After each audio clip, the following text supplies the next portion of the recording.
أعوذ بالله من الشيطان الرجيم بسم الله الرحمن الرحيم ألهاكم التكاثر حتى زرتم المقابر. അള്ളാഹു പറയുകയാണ്, ഐഹിക ജീവിതം കളിയും വിനോദവും അലങ്കാരവും നിങ്ങൾ തമ്മിൽ അഭിമാനം നടിക്കലും സ്വത്തുക്കളിലും മക്കളിലും പെരുപ്പൻ നടിക്കലും മാത്രമാകുന്നു. ഖബർസ്ഥാനം ശ്മശാനം സന്ദർശിക്കുന്നതുവരെ അഥവാ മരണപ്പെട്ടു പോകുന്നതുവരെ ഐഹിക സുഖ സൗകര്യങ്ങളിൽ വ്യാപൃതരാകുകയും ഭാവിയെക്കുറിച്ചുള്ള ശ്രദ്ധ നഷ്ടപ്പെടുകയും ചെയ്യുന്നതിനെ പറ്റിയാണ് അള്ളാഹു താക്കീത് ചെയ്യുന്നത്. ധനവും മക്കളുമെല്ലാം നല്ലത് തന്നെ, അത്യാവശ്യവുമാണ്.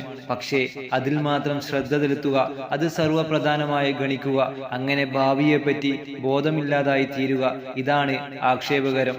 പെരുപ്പം കാണിക്കൽ നിങ്ങളെ അശ്രദ്ധയിലാക്കിയിരിക്കുന്നു എന്ന വചനം മോദിക്കൊണ്ട് നബി സല്ലല്ലാഹു അലൈഹി വസല്ലമ തങ്ങൾ പറയുകയുണ്ടായി, ആദമിന്റെ മകൻ മനുഷ്യൻ പറയും, എന്റെ ധനം എന്റെ ധനമെന്ന്. ഹേ മനുഷ്യ, നീ തിന്നു തീർത്തതോ അല്ലെങ്കിൽ നീ ഉടുത്തു പഴകിയതോ അല്ലെങ്കിൽ നീ ധർമ്മം കൊടുത്ത് നൾപ്പിൽ വരുത്തിയതോ അല്ലാതെ നിന്റെ ധനത്തിൽ നിന്ന് നിനക്ക് വല്ലതുമുണ്ടോ? മുസ്ലിമിന്റെ നിവേദനത്തിൽ ഇത്രയും കൂടിയുണ്ട്, ഇതല്ലാത്തതെല്ലാം പോയി പോകുന്നതും ജനങ്ങൾക്കായി നീ വിട്ടുകൊടുക്കുന്നതുമാണ്.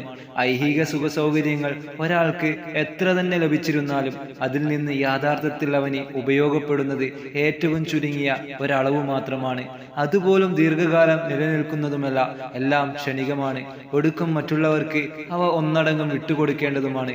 എന്നിരിക്കെ അതിന് അമിതമായി പ്രാധാന്യം നൽകുകയും അതേ സമയത്ത് പാരത്രികമായ കാലാകാല ജീവിതത്തെപ്പറ്റി വിസ്മരിക്കുകയും ചെയ്യുന്നതിൽ പരം വിഡ്ഢിത്തം മറ്റെന്തുണ്ട്?